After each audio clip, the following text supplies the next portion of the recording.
Bueno, en primer lugar, agradecer evidentemente al CADE por haberme invitado, haberme considerado para estar con ustedes y compartir estos minutos de hablar sobre un tema que nos apasiona, que es el arbitraje. Pero sobre todo quiero saludar y felicitar por la iniciativa de continuar con esta cumbre de mujeres en el mundo del arbitraje. Creo que es súper beneficiosa, no solo porque nos permite compartir experiencias, conocimientos de mujeres reconocidas en el ámbito, sino que además promueve la diversidad y la igualdad en este campo que yo creo que hemos logrado mucho, pero queda mucho, mucho por hacer y precisamente este tipo de iniciativas son las que nos ayudan. Bueno, sin más, voy a entrar al fondo de la presentación. Son los límites del Poder Judicial para anular laudos arbitrales. Sobre este punto hay muchísimo que decir, hay mucho contenido sobre las distintas causales de anulación, está el tema de la motivación, tiene mucho contenido súper rico, ahora ha surgido de nuevo un poco el debate sobre la emisión de los laudos dentro del plazo, fuera del plazo, en fin, hay para hablar horas, pero tenemos algunos minutos, entonces vamos a centrar esto sobre un tema que realmente en los últimos meses me he metido bastante, me he interesado bastante, genera un poco de preocupación también, que es el tema de las materias no arbitrables. Y esto un poco para aterrizar, voy a ahondar el tema de las materias no arbitrables relacionadas con prestaciones adicionales en el marco de la contratación pública. Y para eso me voy solo para hacer para recordar, sabemos que el laudo solo puede ser anulado por unas causales taxativas que están listadas en la norma y el Poder Judicial tiene que ser muy cuidadoso al revisar que se hayan cumplido con estas causales si es que considera que se debe anular el laudo, ¿no? Y una de estas causales es la que está contemplada en el literal E, en la que señala que el tribunal ha resuelto sobre materias que, de acuerdo a la ley, son manifiestamente no susceptibles de arbitraje. Y resalto la palabra manifiesto, tiene que ser claro, tiene que quedar clarísimo que el tribunal ha resuelto sobre materias no susceptibles de arbitraje. Y además de esto, esta causal también es particular porque admite la revisión de oficio. Esto quiere decir que la persona, la parte que presenta la demanda de anulación no tiene que invocar esta causal de anulación. Basta que el Poder Judicial, la Corte Superior, ¿no? La sala que está revisando la anulación, identifique que el tribunal ha resuelto sobre materias que son manifiestamente no susceptibles de arbitraje para declarar que este laudo es nulo. Esto es, esto es bien especial porque finalmente o sea, puede ser que la decisión de la sala aborde una controversia, una discusión que la parte afectada no pudo manifestarse en su momento, ¿no? No conoce que se va a anular por esa causal hasta que le llega la sentencia. Entonces, teniendo eso en consideración, ya sabemos que por qué se puede anular el laudo en esta situación. Pero vamos a ver cuáles son las materias arbitrables en el marco de la contratación pública. Les muestro el tenor de la norma vigente, ¿no? Que señala que las controversias que surjan entre las partes sobre la ejecución, interpretación, resolución, inexistencia, ineficacia, invalidez del contrato se resuelven mediante conciliación o arbitraje según el acuerdo de las partes. Podemos hablar horas sobre por qué el legislador sigue eligiendo a través de ya de muchos años que las controversias sean sometidas a arbitraje, pero lo que quiero resaltar es que la regla general es que las controversias se resuelvan mediante arbitraje. Y solo porque voy a hablar de esto después, para el caso de las ampliaciones de plazo, se señala expresamente que cualquier controversia que se relacione con las ampliaciones de plazo tiene que ser sometidas a arbitraje, o pueden ser sometidas a arbitraje, ¿no? Si la parte lo considera. Esa es la materia arbitral. Pero esta es la regla general y como sabemos todos, no es absoluta y tiene excepciones y es una excepción además bastante conocida, ¿no? Que es el tema de las prestaciones adicionales de obra. Y les muestro el tenor del artículo relevante del decreto legislativo 1017, que es la antigua ley, y se lo muestro solo, uno, para ver cómo ha mutado el tenor de la normativa, pero además porque la sentencia que vamos a comentar en unos minutos se centra precisamente en el análisis de esta normativa. Entonces, bueno, nos centramos en la excepción de arbitrabilidad, que es que, en primer lugar, ¿no? La decisión de la entidad o de la Contraloría General de la República de aprobar o no la ejecución de prestaciones adicionales no puede ser sometida a arbitraje. Y como segunda excepción, tampoco pueden ser sometidas a arbitraje las controversias referidas a la ejecución de las prestaciones adicionales que requieran aprobación previa de la Contraloría General de la República. Esto quiere decir, y esto el legislador opta por esta excepción, porque lo que quieren evitar es que el tribunal se ponga en los zapatos de la entidad, de la Contraloría, y finalmente decida si se debe aprobar o no la ejecución de prestaciones adicionales. Evidentemente hay todo un trasfondo, se trata de recursos públicos, ¿no? Inclusive se habla de un jus imperium, pero, digamos, en la práctica, lo cierto es que el legislador no quiere que el tribunal decida si se debe aprobar o no la ejecución de adicionales. Y tampoco controversias referidas a la ejecución de prestaciones adicionales que requirieron aprobación previa de la Contraloría General de la República. Y estas son las dos excepciones que regulan la norma. Luego, como sabemos, la ley de contrataciones va mutando, se va modificando y se va adaptando a las nuevas estrategias de algunos contratistas y va, digamos, actualizándose, ¿no? Y la ley que está vigente actualmente, bueno, reitera esta excepción de que no se puede someter a arbitraje la decisión de la entidad o de la Contraloría de aprobar o no la ejecución de prestaciones adicionales, eso se mantiene, pero además le agrega que las pretensiones referidas al enriquecimiento sin causa, indebido, pago de indemnizaciones o cualquier otra que se derive o origine en la falta de aprobación de prestaciones adicionales o de la aprobación parcial de estas, por tal entidad o la Contraloría.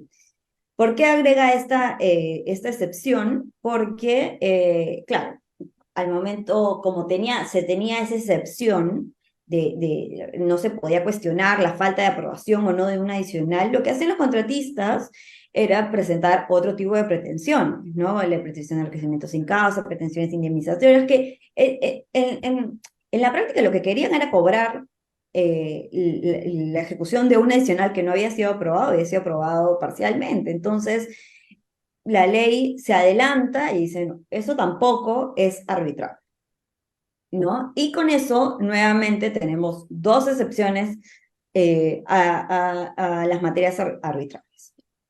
Les muestro esto porque, y porque es importante recordarlo, ¿no?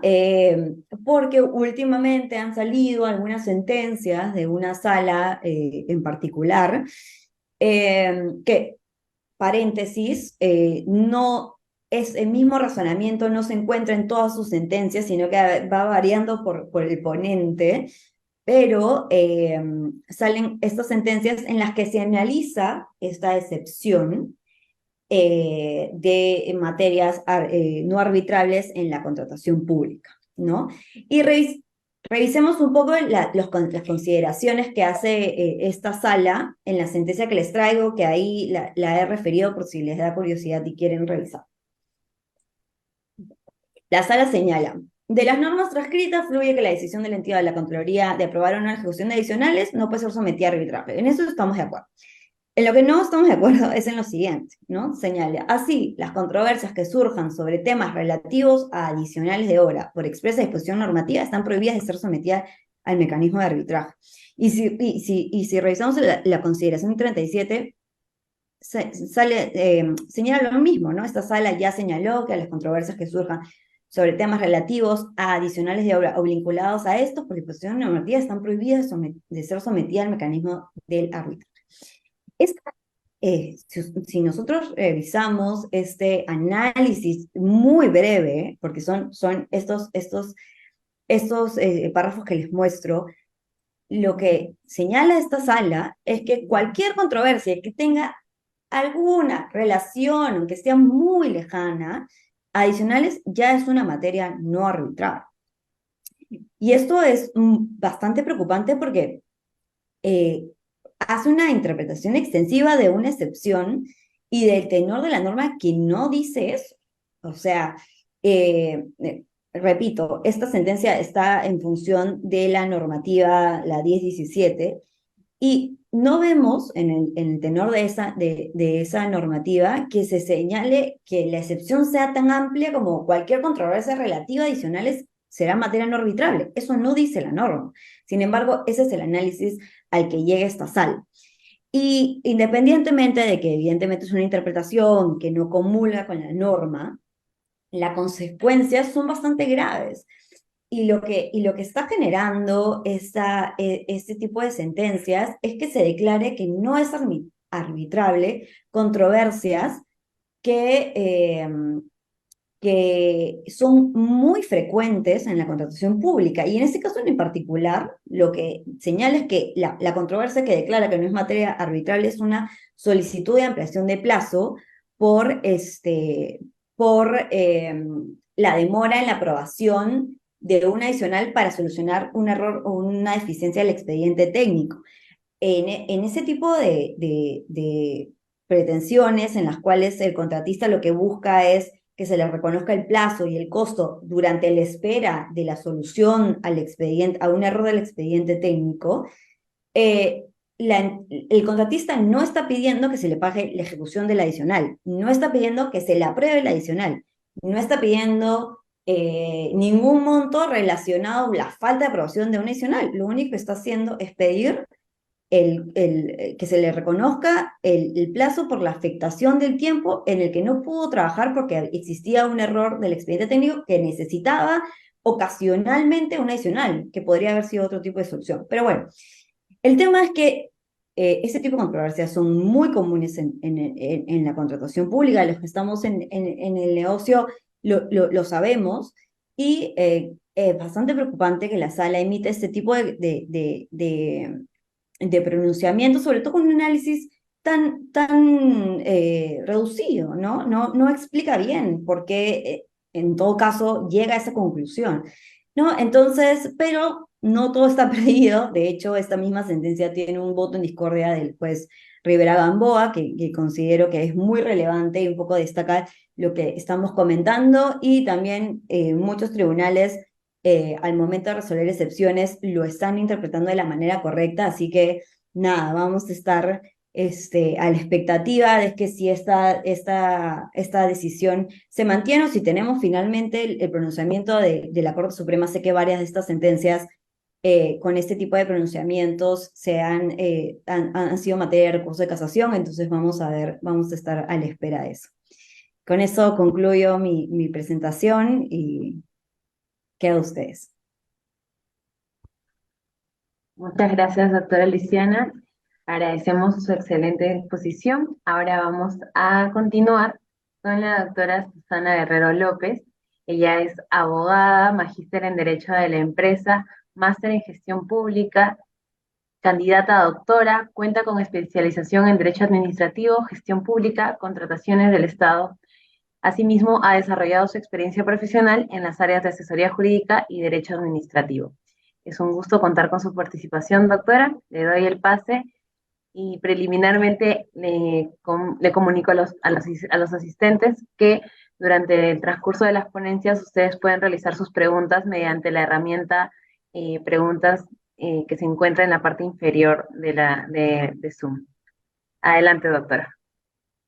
Buenas noches con todos. Muchas gracias por la invitación y por permitirme participar en esta sexta cumbre de arbitraje de mujeres, que es un espacio realmente donde también aprendemos mucho, ¿no? Nos retroalimentamos unas de otras y podemos ir creciendo cada día profesionalmente. Agradezco a mis predecesoras también por tan importantes conocimientos, ¿no?, que han podido brindar. El tema que me ha tocado es muy amplio también. pero voy a tratar de circunscribirlo a los efectos que tiene en el campo de la contratación pública respecto al costo que tiene la gestión, la mala gestión muchas veces del sector público. No en todos los casos, pero lastimosamente es un porcentaje considerable, ¿no?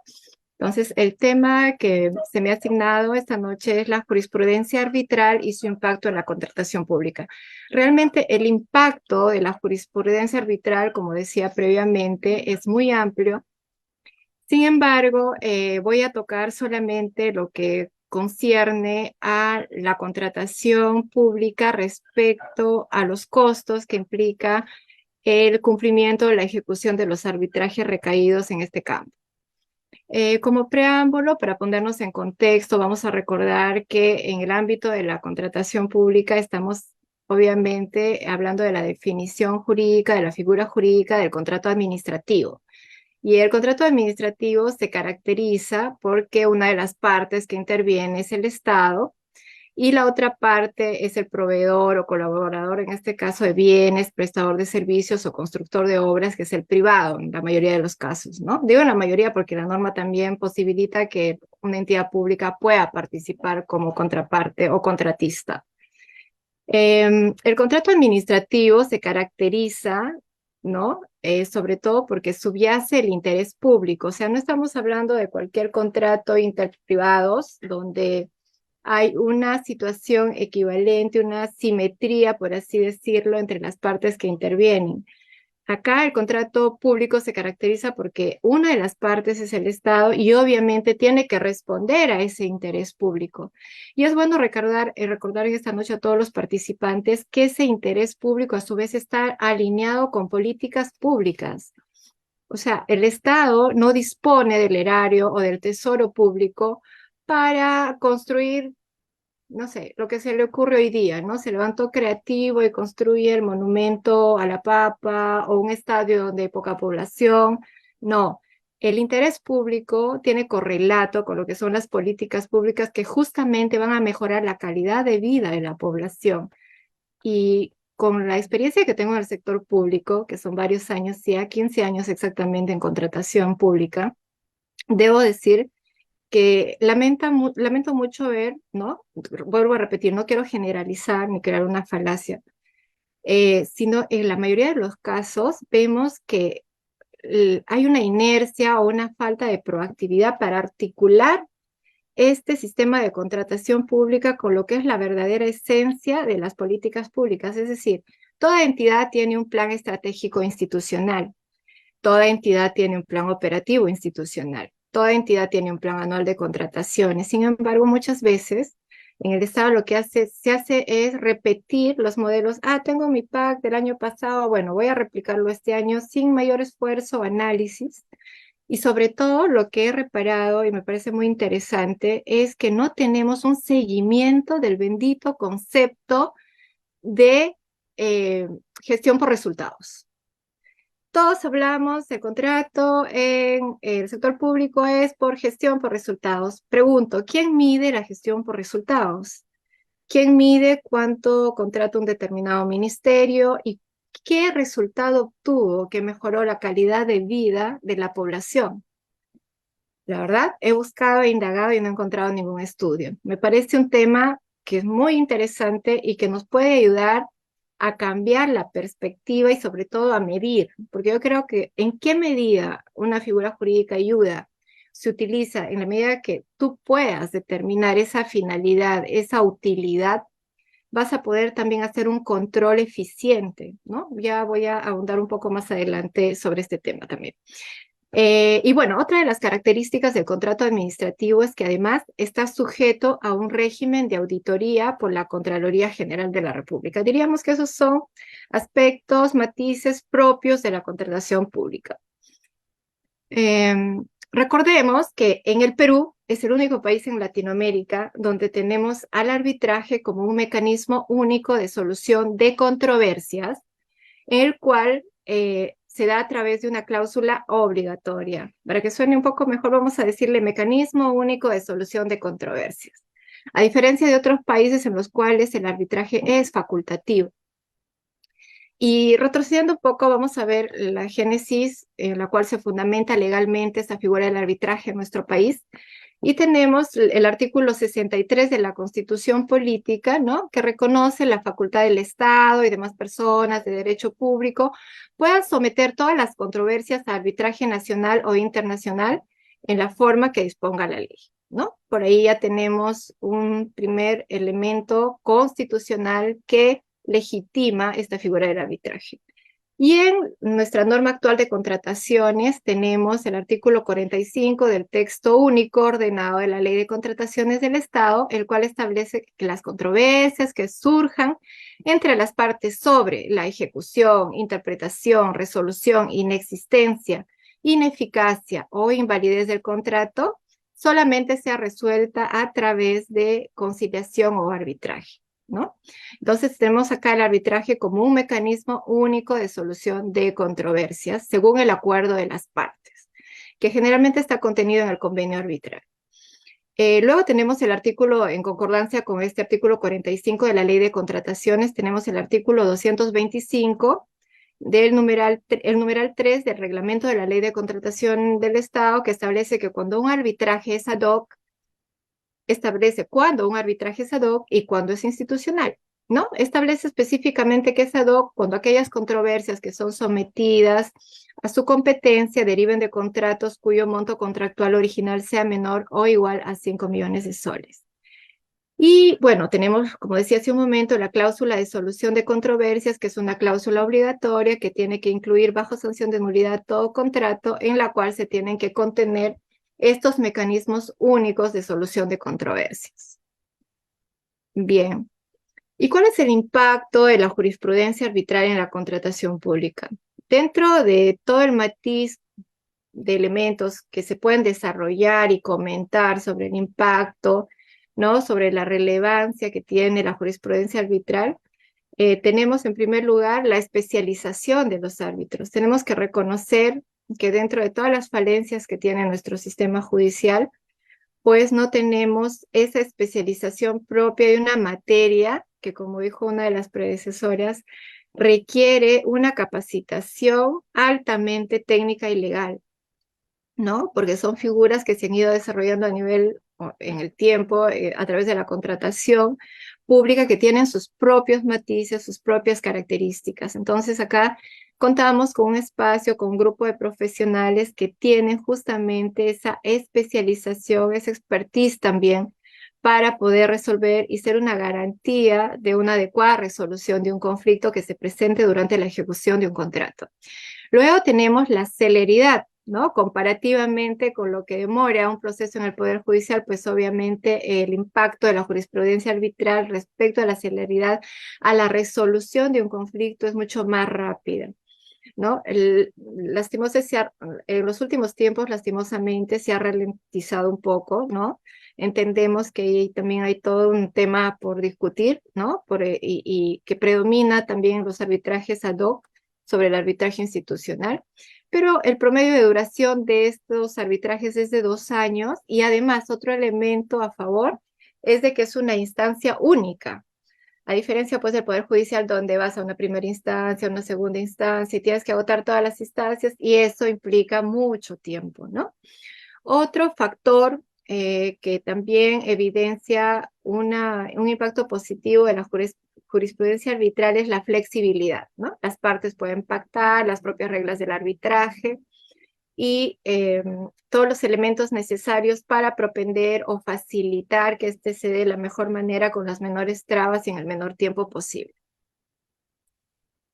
Bien, ahora voy a entrar de lleno en el tema que voy a comentar sobre el impacto de la jurisprudencia arbitral en la contratación pública, ¿no? Hace ya muchos años se comentaba en el ámbito del sector público y también del sector privado, de repente de alguna manera, sobre el impacto que tenía el arbitraje dentro de lo que es la contratación pública. Se llegó a comentar mucho sobre que el Estado perdía todos los arbitrajes, ¿no? Y me parece interesante un estudio que realizó la Contraloría Pública en el año 2015, donde determinó que del porcentaje o del universo de arbitrajes que se solicitaron en el Perú, el 95% de los arbitrajes era solicitado por las empresas privadas que eran proveedoras y solo el 5% era gatillado o era solicitado por las entidades públicas.